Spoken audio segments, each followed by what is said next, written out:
নমস্কাৰ বন্ধুসকল, এটা নতুন ভিডিঅ'লৈ আদৰণি জনাইছোঁ। মই বৰ্তমান আছোঁ নিমাতী চহৰৰ আশে-পাশে। আজি বন্ধৰ কাৰণে বোলো ওলাই যাওঁ অলপ চৰাই চাবৰ কাৰণে। এতিয়া বিশেষ এটা চৰাইক মই পৰ্যবেক্ষণ কৰি আছোঁ। সেইটো হৈছে এটা কিংফিচাৰ, যিটো আমাৰ মাছৰোকা চৰাই। বহু ধৰণৰ মাছৰোকা প্ৰজাতি আছে ইয়াত।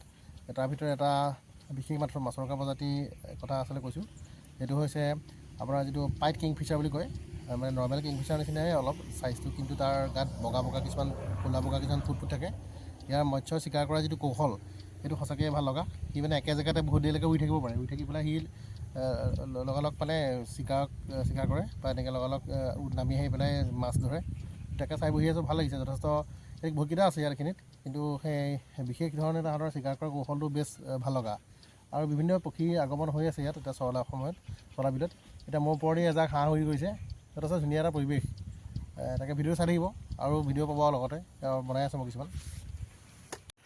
এতিয়া নিমাতী চহৰলৈ বহুত ধৰণৰ চৰাই এতিয়া আগমনি হ'ল।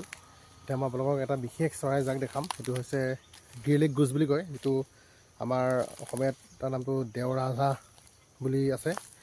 তাকে দেখাব মই একদম বৃহৎ মস্ত জাক এটা পৰি আছে। মই লাহে লাহে আহিছোঁ কাষেদি, যদি দেখাব পাৰিম বাৰু। এক মিনিট। আপোনালোকে যদি ফোনত মাত শুনিবও পাৰে। এতিয়া বহুত হাঁহ ইয়াত পৰি আছে, যিবোৰ আমাৰ গ্ৰেলেগ গোজ, যিটো দেওৰাজহাঁহ বুলি কয়। সেইটো যথেষ্ট ইয়াত এতিয়া বহুত আছে। গোটেইখন বিলখন পূৰ হৈ আছে আৰু। বাকী কিন্তু ইয়াত বাৰ হেডেড গিজ বুলি এটা আছে, সেইবিধ কিন্তু অলপ আগলৈ আছে। মই এতিয়া চকুত ভালকৈ মোবাইল এই কেমেৰাত নোলাব, অলপ দূৰত আছে। কিন্তু যথেষ্ট এটা পৰিৱেশ, সুন্দৰ পৰিৱেশ এতিয়া চহৰা বিলত। আপোনালোকে শুনিবলৈ পাইছে চাগে হাঁহৰ মাত।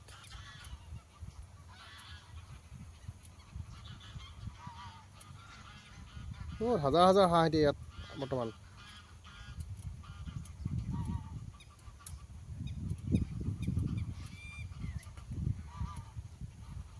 চব এতিয়া খাদ্য সন্ধানত ব্যস্ত।